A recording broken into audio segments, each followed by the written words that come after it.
Good stuff. Now let's kind of compare and contrast here. All right, the 21st century decision maker, 2010 decision maker, not just male, female, 40-ish, 35, might be on the young side, to 35 to 45, 50. We talked about it so much that we had credit here twice. Not cash. Credit. They lease cars. They have mortgages. Maybe a second mortgage. Maybe two mortgages on two separate properties. Maybe an advanced degree, but probably at least a bachelor's. They're mobile. They're moving around the country, moving from job to job, many jobs. They're used to a little more things instantaneously. If that information needs to come from LA to New York, it's PDF'd and emailed. So you have it almost instantly. So you don't have the time that you would have had before because things are moving at a much quicker pace. I'll tell you a very interesting point. For a person born in 1850, okay, that's 1850, there's more information in last Sunday's New York Times than that person in 1850 had access to in a lifetime. Okay? So they're used to instant. They get information instantly. If they need information, they can go online and get it instantly. We talked about how English is a living language and words like apps. Never had that word. You can hit your app and see what the stock market is doing in real time. So they're technology natives, at least maybe not natives if they're 40-ish because that would be Gen Y, but they are at least very savvy with technology. They know how to use it in their business. They don't have to have rooms that have computers in like the 70s decision maker. They can flip open their laptop and have more computing power at their fingertips than a decision maker in a Fortune 1000 would have had in their entire building. So, we talked about credit being critical, very career oriented. Not really that, chain of command and control type mentality where you move up in a single line progression. They'll move from job to job and be able to advance their career. They feel a sense of ownership to that. It's not a one job for life. Non-traditional family. I think this is critical. But let's go back. I'm going to keep linking everything together. Let's go back to when we walked a mile in our decision maker's shoes and you incorporated and how our life became. Now you have a non-traditional family. Maybe you're separated or divorced, or even from that standpoint, looking at it a different way, your parents may still be alive, your grandparents may still be alive. So there are time commitments that, from a family standpoint, that may not have existed before.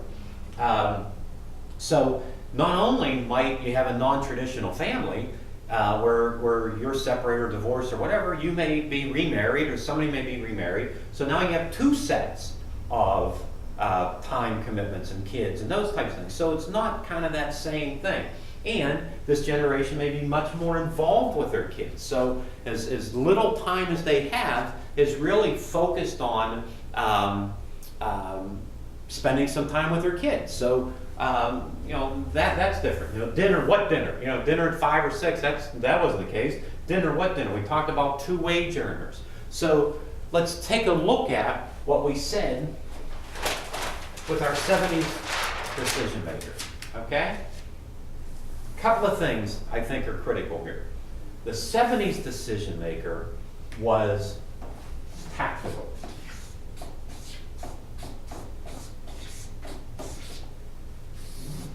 They understood that tactics, think about battle tactics, think about those types of things, very tactical in their decision making, very much command and control. Back here, you could call on a single person that made that decision and told others what to do. Let me link that up to where we are now. We walked a mile in our decision maker's shoes. We also looked at us and our styles and the ability to read the other styles because, and we will dig into this a little bit more, that it is unlikely that a single person is going to make a decision to hire you, and even if they do make that individual decision to hire you, They're going to be, you're going to be working with their teams of other folks, because this group here is much more collaborative. So if the 70s decision maker was tactical, and the reason why I bring that up is as we are championing our expertise out there to gain clients, we cannot take a tactical approach to our marketing and sales efforts. What we need to realize is this decision maker is conceptual. And we need to be using certain concepts to connect with them. You know, cash is tactical, it's real, you can touch it. Credit, you know, your credit line on your credit card, do you really have that? Is it really there? Well, yeah, it is. Can you touch it? No. You know, those things are a concept. Leveraging equity in your home, that's a concept. These folks are much more conceptual. So we need to connect with these folks by using the knowledge-based sales process, which is a conceptual approach to a conceptual decision maker. There's a couple of realities that I want to make sure that we drive home here. Please write this down. This is critical. Today's decision maker can never have enough information. They just can't have enough information. That's not possible. 1850s, Sunday's New York Times. They can't have enough information. It is developing too quickly. Their competition is out there. They don't have the time to do all that. Today's decision maker can never have enough information and knowledge. The second thing is, today's decision maker can never have enough time. Time is critical. We talk about world-class performers and managing their energy. Decision makers also know that time is critical. So what I really want us to be thinking about here is this.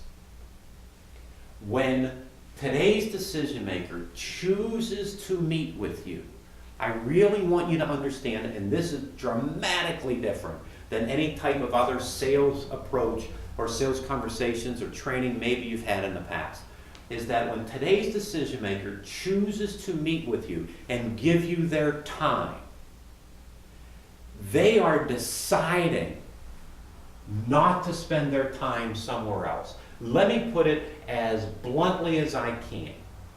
To give you time to see if you can help me means that your competition on my calendar, or your competition on that decision maker's calendar, might be their child's soccer game.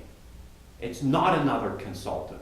It's that where else am I going to carve out time if I am going to see you? So we're really going to drive into this now. We're really going to be looking at this from that standpoint. And I told you the next stage of this whole thing is creating complete alignment across the board. We're going to take this concept of they never have enough knowledge and they never have enough time. We're going to create a way for folks to know that we're a knowledge source. We are not going to say things like, would love to come in to see you and learn more about your business. These folks don't have time to teach us about their business. That response ought to be, if you want to learn about my business, Google me. These folks, that worked with. I'd love to come in and learn a little bit more about your business and tell you what we're doing, because they had no other access to get that information. These folks have almost an infinite access to certain pieces of information. So, we're going to leverage this fact. Today's decision maker is conceptual, not tactical. They can never have enough knowledge, and they can never have enough time. You are going to position yourself so that you are a knowledge source to them, and you're being able to help their business helps them have enough time. Just like when you were working through the You Incorporated exercise, that was a critical element in your world. It's a critical element in these folks' world. And here's the fun part. You have the experience and the knowledge to help them where they need it the most.